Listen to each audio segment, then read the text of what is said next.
এই গরমে আবার খেতে হবে নাকি ডিম ভেজে ঝাল, বাবা গো। তো হ্যালো বন্ধুরা, তোমরা সকলে কেমন আছো? আশা করি অনেক ভালো আছো। এই গরমে আমি মোটেও ভালো নেই, তাই একটি নতুন ভিডিওর সাথে আবারও দেখা।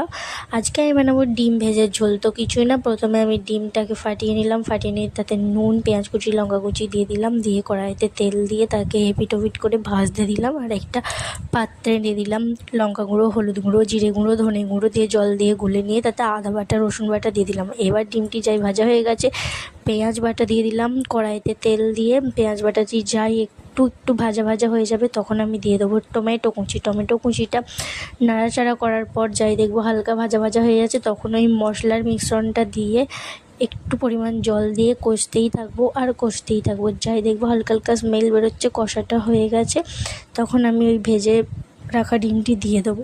আর এইভাবেই আমি বানিয়ে ফেলবো ডিম ভেজে ঝাল। তো বন্ধুরা, এটি খেতে খুবই ভালো লাগে। বাড়িতে কেউ এলে তাদেরকেও বানিয়ে খাওয়াতে পারবেন। গরম গরম ডিম ভেজে অমলেট করে ঝাল।